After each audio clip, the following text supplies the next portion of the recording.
2. Welcome back to WNST, Towson, Baltimore, and WNST.net. It was the roughest of rough Sundays around here as the Cleveland Browns came from the land of Cleve and sort of annihilated the Ravens and in the end, and the game got close, and then the fumble made it not so close. This guy and I have remained close despite our differences in the Baltimore-Cleveland rivalry. He has left Cleveland, Ohio to go out to the good life of Portland, Oregon, and Portlandia. We don't get together very often. He was at my wedding. We get together whenever the Indians and the Orioles play meaningful games, which isn't all that much. And we get together when the Browns and the Ravens play meaningless games. And usually he is apologizing and picking on his own team and doing his unique brand of Cleveland comedy. We welcome Bernard Bokenyi, my one-time Sporting News producer, longtime Browns fan, one-time journalist, who now just basically travels back and forth from Alaska and eats salmon, I think. What's going on, Bernard? How are you, man? I'm good, Nestor. And do we finally have a real on-the-field rivalry between Cleveland and Baltimore? Because we've been waiting really for 20 years for this, and we might finally have that. You know, I brought that up with Scott Petrak. I said, because I get together with all you guys, Munch, you, Ryder, the plain dealer people, Red Guy, Pluto, all my friends, right?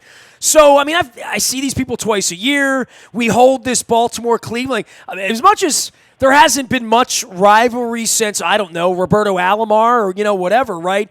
There's always, we do get together. We play, and it's often in the Hall of Fame thing and the Art Modell thing and the stealing the team thing and all of that. It's all there, and we've been waiting, right? And now we got to go to Pittsburgh this week, and there's no more Roethlisberger and Suggs and any of that stuff. There is Harbaugh and Tomlin, but the Cleveland thing, we've been waiting forever for anything that would feel like a back and forth. And certainly as I saw Baker Mayfield celebrate on our field on Sunday, and I see Hollywood Brown, Mark Andrews, Orlando Brown, all go give him love and all of this other stuff, I'm concerned that we may be on the boot in the rivalry. But more than that, it does feel like things have changed here. And finally, over the next couple of years, there's going to be something that feels like a punch-counterpunch instead of just a punch. Well, you look at both these teams, right? They got the second-year quarterbacks, Heisman Trophy winners, guys that are going to be the face of this league. Think about it for the next 10 years. Certainly what Mahomes is doing in KC, he's the torchbearer, but there's a lot of these quarterbacks that we've been watching for the last 15 years that are going to be making their way out of the league. Now Tom Brady will play probably till he's 50, but Roethlisberger's out for the year. Eli Manning has been benched. Phillip Rivers doesn't have much left. Let's be honest. Drew Brees is hurt. So it's kind of exciting for both these franchises. Both teams in Lamar Jackson, Baker Mayfield have got those young guys that, could be for the next 10 years those torchbearers. And I think these franchises, they're going to battle it out if we continue to see them both build around these young quarterbacks and build the teams that are going to be needed to be successful with what they each do, because neither one of them is the conventional 6'5" drop-back pocket passer, but they both have shown they can be successful in this league. So it's exciting for me, Nestor, just to be able to know that I finally have a team that not only can compete with anybody, but truly has enough talent to beat anybody. Well, you weren't feeling that way 3 weeks ago, right? You guys get your ass kicked in that Tennessee game. I'm down in Miami, and we're playing a double-A team, quite frankly, right? Single A, let's be honest. Yeah, it's so feeling good about yourself when you beat Miami and Arizona.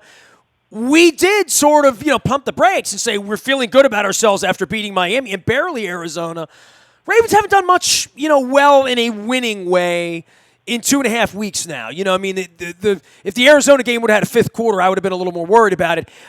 I would just say this. We're going to Pittsburgh.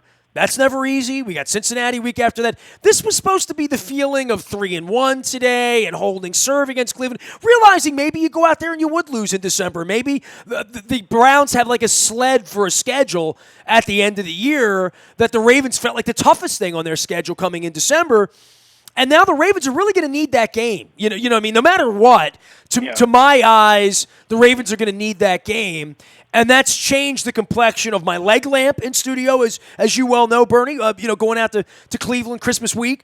But more than that, the defense. And where the defense is going to come from here, and in the aftermath of the game, Mike Garofalo reporting that there had been some sort of tension in the locker room between Brandon Williams and Earl Thomas. Terrell Suggs isn't here anymore. Mosley's all the good things you would say and all the purple jackets on the field, and Billick going in the Ring of Honor and all of our history, the history doesn't mean anything anymore. Now we got to go play with the players we have, and it felt okay through a couple of weeks. Doesn't feel okay on a communication end, and it does feel like this team has been more manufactured than built from within when you try to import leadership, right? Mark Ingram, who fumbled the ball, Earl Thomas, who is not playing like the Hall of Famer Earl Thomas, Brandon Williams, who was unavailable. These are the leaders of the team. I mean, Tony Jefferson. These are the guys getting paid the most amount of money. To watch Baker Mayfield throw to Jarvis Landry in pasture where there were clearly communication issues, that's something that didn't happen around here when Eric Weddle and Ed Reed were running around.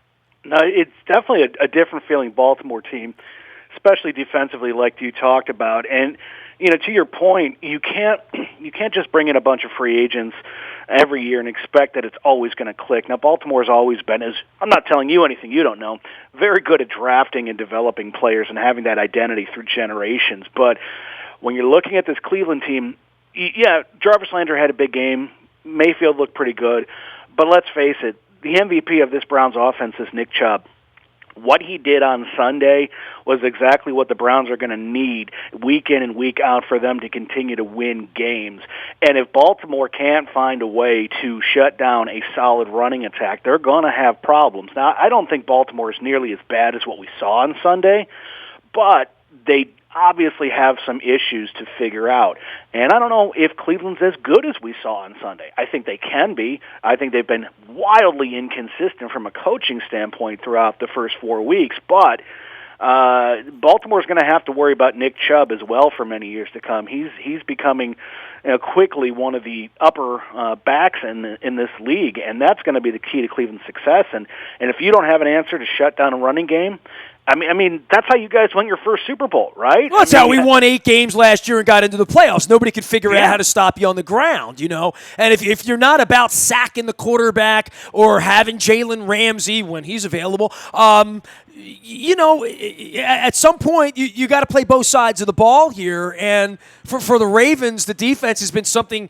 We didn't spend 6 months talking about the defense, even though it had a transplant, even though Suggs and Weddle and Mosley were gone, even though Weddle and Mosley were they were the communicators. I mean, they wore the helmet. They aligned and assigned everyone. And one of the things that made Lamar look so much like Lamar for 8 weeks last year was the defense going 3 and out and getting the ball back, and then playing keep away and having 12 and 15-yard drives and playing bumper cars and milking the clock. 3 minutes left to go in the game. It's 3:30 in the afternoon, right? Because they've just beaten up the clock, they've beaten up the plays, they've left your defense on the field and kept your best player, your quarterback, only had 48 plays in a game. You know what I mean? So it's a different thing. And it's way different when your defense can't stop the run. As you said, if you can't stop the run, you can't win. I mean, you're just going to get worn out.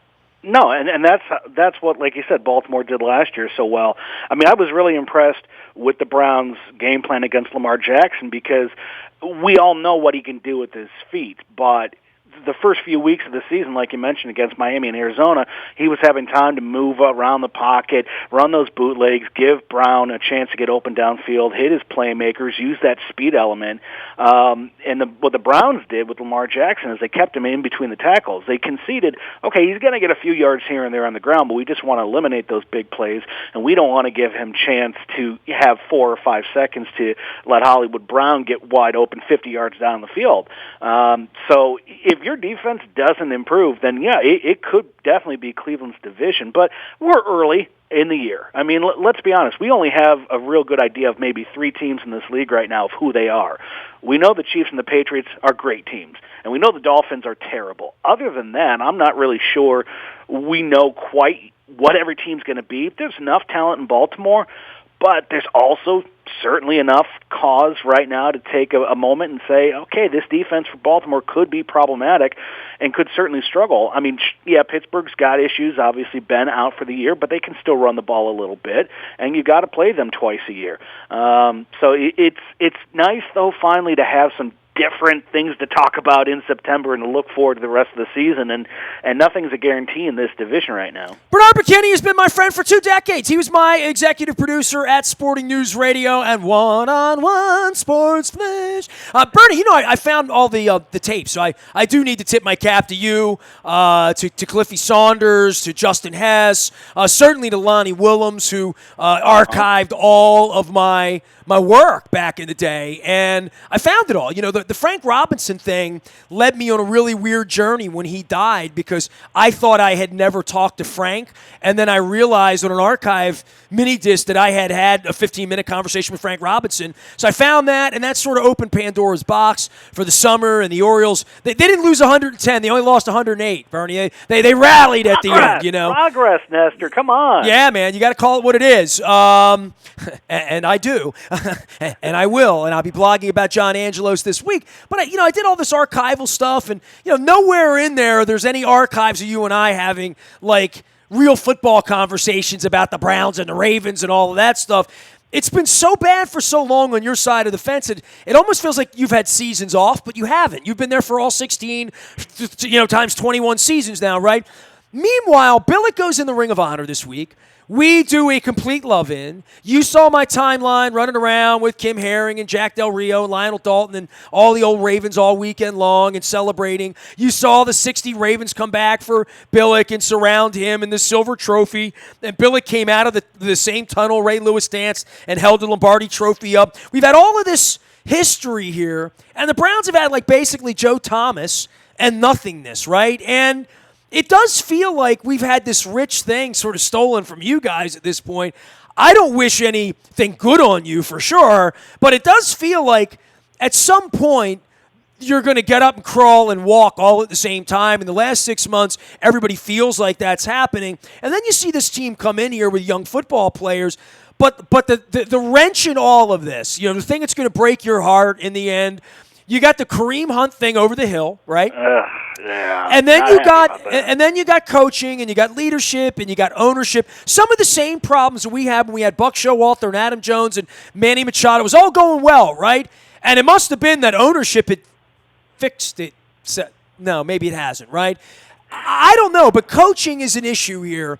And it's nice when you run the ball and the guys on the back end can't communicate, and the Ravens, fumble the ball. Things happened on Sunday, but all last week was about Freddie Kitchens. And when you don't have that, you're really struggling. And boy, there are a lot of personalities there, and everybody's a hell of a winner. I mean, it's like right now, we're going to find out what kind of loser Earl Thomas is, right? And some of the guys in this locker room, Lamar Jackson at 2-2.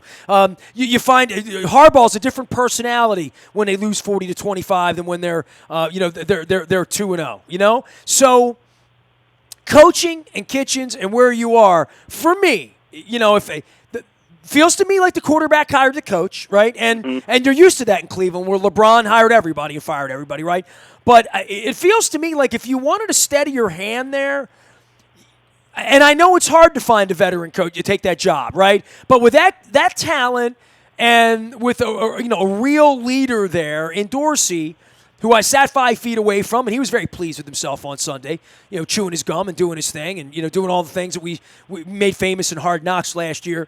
But it does feel like the jury's out on that guy, whether he's really Andy Reid or whether he's just the next, I don't know, Steve Wilkes, somebody that's in over their head.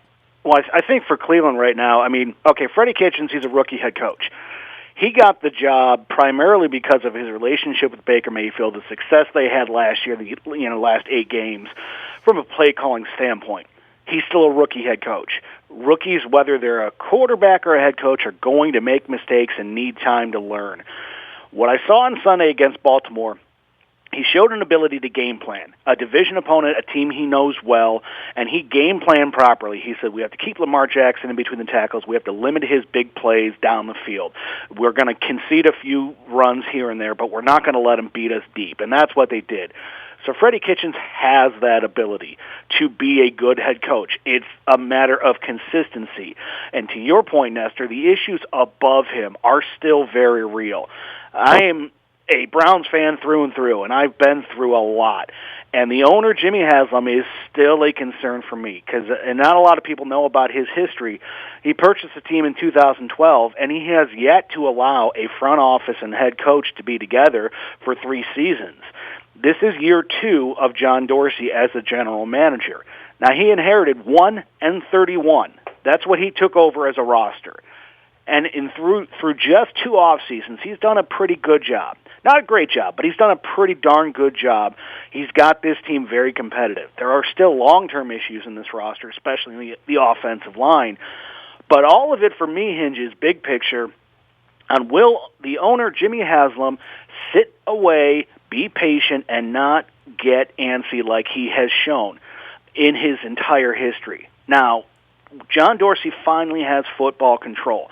He's the first GM that Jimmy Haslam has allowed to actually make the football decisions and make the hire of the head coach and oversee football operations just like it should be done. Ozzie Newsome, for years there for you guys, obviously had that control, that power. He was never looking over his shoulder that Bisciotti was telling him who to draft in the first round. It was Ozzie Newsome's picture. So if this can continue for Cleveland, where John Dorsey is in control, makes the decisions, then I'm going to feel confident. But I'm looking at a team right now that I don't know how good they are. I know how good they can be, but I don't know come December if they're 6-10 that Jimmy Haslam doesn't get antsy and do something stupid. Well, managing these personalities, this isn't a normal football team. You got a hot tub club quarterback. You got Odell Beckham Jr. who's the biggest diva in the sport. He divaed his way away from the New York Giants. He divaed himself out of New York to the losing his franchise in the history of losing his franchises for an ownership group that's this side of Mark Davis on the cray-cray meter, right? So, and same thing with Jarvis Landry. So I'm just saying, like, you've put together a rogue bunch of guys there, and maybe that leads to 12-4 and bad mustaches and Uncle Rico, and maybe I'm talking about them in Miami Beach. I'm certainly more convinced that I could be talking about them in Miami Beach in early February than I was a week ago. Well, I'm encouraged to know, from a roster standpoint, the core of this Browns team currently right now was built through the draft. Yes, the acquisition of Odell, and let's not forget Olivier Vernon, who had a sack on Sunday. He was a big piece of that trade as well. We're 2 separate deals, I guess, if you will, with the Giants. But this Browns team is built primarily through the draft right now. There were a few trades, but Baker Mayfield, Nick Chubb, those were drafted guys. Obviously, Myles Garrett. Greedy Williams, Denzel Ward didn't play on Sunday, but they're through the draft. So John Dorsey's building this thing properly. But you also got to look at what he inherited was the most unique and odd reality for any GM to come into. They were 1-31 over 2 seasons. He had all the cap space in the world, all the draft picks in the world, but he had and he also had none of the baggage of Johnny Football or any of that either. True, that had gone through, but he had no talent to work with. And in the NFL, you don't want to have a crazy amount of cap space or draft picks. You want to have a balance of both because that's what you need. So John Dorsey had to make some deals. He traded DeShone Kizer, second-round draft pick quarterback, for Demarius Randall, and Kizer was already gone from Green Bay. That was a very good trade for him to get some value for a player that was not going to be a part of your future. And he made some deals in getting Jarvis Landry and using some of those draft picks properly. He finally has a balance now as far as a competitive roster. He's got his draft picks moving forward, and he's got a good cap situation. Now, that could morph real quickly because in the next 2 to 3 seasons, you could have a lot of players in this Browns roster that are going to be looking to get paid. I mean, Myles Garrett, Baker Mayfield, both number 1 overall draft picks and playing the top 2 paid positions in the NFL. That is Astro Ball for us, right? Yeah, that's our Adley Rutschman. You get 2 number 1 overalls, and you wonder why, you're leading the division. Well, that's the way it should be. It's the way the league's stacked up to work that way. It never works that way in New England, but it works that way everywhere else, right? And maybe finally, for me as a fan, I'm finally seeing the model of the NFL work as far as, okay, my team's going to have a chance, because just 2 years ago, I was wearing a bag over my head. I mean, literally, I've worn bags over my head. It's amazing you haven't smothered. I mean, it's amazing you haven't, all the years you had a bag over your head, you know? Must have been a hole somewhere in the top to let you breathe, man. Yeah, well, believe me, at 0-16, I almost wouldn't have cared if there was a hole. Yeah, it was hard, but I mean, we'll see how this whole thing works out long term with the Browns. I mean, I just want them to improve upon their record last season. There's enough talent; they could be a playoff team, and I won't say they should be a playoff team, but we're certainly getting a better idea of what they can be, and what we saw in Baltimore. I mean, that Snead touchdown late there in the fourth quarter, made the score look somewhat close, but it really wasn't close. I mean, the Browns really controlled every element of the game, and if they can continue to do that, this just might be the best team in the division. Bernard Bokenyi was my longtime producer at Sporting News Radio and was responsible for some of the Hall of Fame content you heard back in July here at WNST. He is out in Portland, Oregon, suffering, usually vomiting over breakfast at some point on Sunday mornings with his Brownies that play at 10 a.m. out in Portland. Man, you left Cleveland, but this is, you take the best part of it with you, and it didn't pack well over the last 2 decades. It's packing better now. Certainly over the next couple of weeks, bro. Are you going down to San Francisco for the game next week? I would think this would be the West Coast entrance for you, but San Francisco, then Seattle, and we go to Seattle the following week. Then you guys go to New England and Denver. Yep. This is really a treacherous early schedule, but it sets up to be 6-1, 7-1, 6-2, something like that at the end, if things stay healthy and things get better. And I think everybody sort of viewed it that way. Certainly the Roethlisberger injury changes everything about the Steelers as well, and just how bad the Dolphins are and how bad the Bengals are expected to be at the end of the year. But boy, that Ravens-Cleveland game, and Bernie, I got the leg lamp here, and it's Christmas week, and maybe this is a Christmas homecoming for you and me to go to the Christmas Story House together. You should fly home and see your family at Christmas and go to the Ravens-Browns game with me. That's what you should do. Are we going to have meatloaf and hide under the sink of the Christmas Story house? And because that'd be a lot of fun. I mean, I know you know Cleveland very well, but have you been to the Christmas Story house before? I have not. No, I've been to the neighborhood. I haven't been there either. I thought every Clevelander had been there. I thought it was like the aquarium or the Science Center. Everybody's been there. Well, it's only recent that it's been renovated into the museum that it is now. I can remember the last time I drove through that neighborhood. Now, when you go there, the neighborhood is very tiny, and it didn't show really well in the movie, but it was probably built in the late 1800s, those houses. So cars were not a part of the reality, so it's a little tough to navigate through that neighborhood. But the museum is only in the last, I believe, 10 years or so. All right. So is there any chance you're coming back to Cleveland for Christmas, or am I just pipe dreaming about you and me and Higbee's and probably some casino and getting hammered and eating barbecue or something? Well, I'll certainly do this. I'll put it as a real strong option. I mean, you hit on the Browns' schedule. I got to see first off how they do these next few weeks. Going to San Francisco next week. Whoa. So you're predicating a Christmas visit with me and your family in Cleveland, a Christmas story, on whether the Browns are going to be any good at Christmas after sitting here for 23 minutes and telling me that they're good? Yes. I've been through too much. If you tell me that come December, they have a 2-game lead in the AFC North. So what you're telling me is you're still buying the yellow bananas. You can't buy a green banana on this team. You can't buy into that in Week 16 they're going to be relevant and playing for a potential playoff berth against the Ravens, knowing that Cincinnati and Pittsburgh basically can't win the division, right? So they can't win the division. You're not ceding the division to us, obviously. You got the tiebreaker already. So what I'm saying to you is if we can agree that Pittsburgh and Cincinnati are dead, then we have to agree that either Cleveland or Baltimore are alive, right? So I would agree with your logic, but for me, it's too early. Why wouldn't you just come in and see your family? Me, the Christmas Story Museum. Because I'm a Browns fan first. My family, I love them and all that great stuff. I love Cleveland, but I'm not going to set myself up for torture, book travel right now on 2 and 2. I got a free room for you. You don't have to stay with your family. I got places to stay. I can't handle the emotional, heart-wrenching defeats. It's been 25 years. I literally have a hotel room adjacent to 4th Street. We wouldn't even have to get an Uber.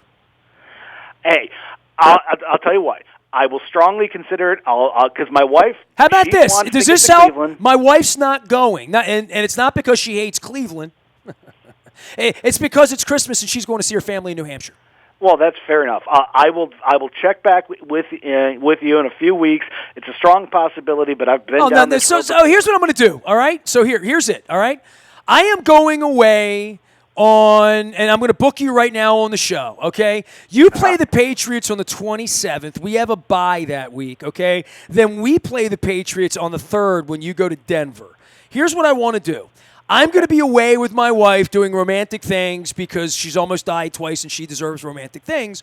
So when I get back from doing romantic things, I'm going to book you on the program on the afternoon of Wednesday, October 30th. And it's not a Halloween thing or whatever. I'm going to need to do some radio, that week and have some radio going for the New England game. So I'm going to book you that week. On the 30th of October, we're going to get together. We're going to measure this, okay? All right. And I'm putting this in my calendar, by the way. I'm in my Outlook right now. I am pulling up. What time are we doing it? You tell me what time we're doing. I'm doing radio all day. Later in the day's better, but you tell me what time you want to do it. I'm not traveling that day. I've been on airplanes the last 3 months, so whenever you need, I'm up at 4 a.m. Pacific. Here's what we're going to do. We're going to do high noon Eastern time, 9 a.m. Pacific. Bernard Bokenyi goes into the old Nestor calendar here. And so you are going to come back and reappear the week after you play after you get your ass kicked in New England. Then hold on, New England's coming in here. We're going to be coming off a bye where we're probably going to get our asses kicked in Seattle, right? And then you have the San Francisco game. So we're both going to have had byes. We both are going to have seen Seattle, right? So there's going to be a common opponent, right? Okay. And we're going to come back and just sort of reevaluate our relationship, okay? And you can give me a little primer on the Patriots because my wife might have a luau scheduled that night. I don't know, all right? So when I get back, we'll get together and I'll figure out you're going to be playing Joe Flacco that week after playing Tom Brady. We're going to be playing Tom Brady that week after a bye. And then you and I are going to figure out this Christmas thing because me and you running wild Christmas week in Cleveland. All I'm saying is all the offers that were made in Tampa 20 years ago, they're on the table, Bernie. That's all I'm saying. They're on the table. Great Lakes Christmas ale. We'll eat some pierogies, the Sokolowskis. We'll enjoy the lights at Public Square. And maybe Can I take you to David Modell's favorite pizza place, Mama Santa? I wouldn't want to go there. You said a name still. I know.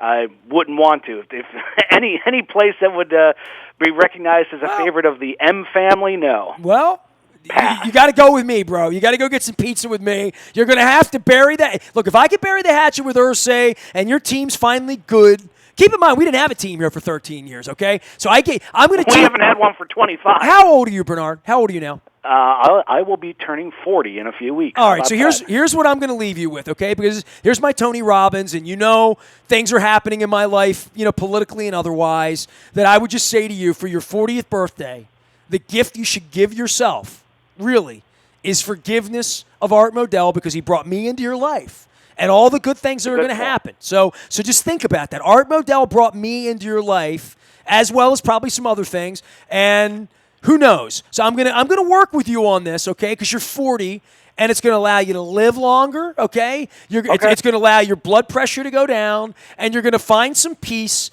having some pizza at Mama Santa's at Christmas in your 41st year on the planet, where the Browns are going to be, 8-6, and we're going to be 7. Whatever it's going to be, okay? It's going to be a football game. We're going to go to Christmas Story House. We're going to shoot our eyes out. We're going to eat soap. All right? We're going to do it all. I'll leave you with two things. I like what you're saying on the Christmas thing. I'm in as long as the Browns are relevant, and I'll say this also. As much as it pains me, Art Modell deserves to be in the Hall of Fame. See, you're coming around. You're coming around. Here's a problem in this country, okay? There's red and there's blue, right? And I'm Raven. I'm purple. As you can see, everything here is purple, right? Everything here is purple. So it's in the middle. You got to meet in the middle, okay? So we're trying to meet in the middle here. I want to give you the peace I mean, anything in Buddhist philosophy, the Dalai Lama, anybody, they would teach you this. You got to work on some forgiveness for Modell. I worked on forgiveness for Irsay. At some point, I'll work on forgiveness with Angelos, but I'm not there yet. I've kind of forgiven him, but I'm not going to let them get away with this. You know, with the empty city and the Nashville, that could change. Yeah. I'm in the middle of this. You know, and by the way, John Angelos looked me in the eye, and I wrote about it this week. So there's a big blog coming your way about my lunch with John Angelos. Well, I'm enjoying your content on the Orioles, and I really hope that nothing happens, because it would be a shame to see that team yanked. And Nashville's a great city, but they don't need Major League Baseball, and the Orioles belong in Baltimore.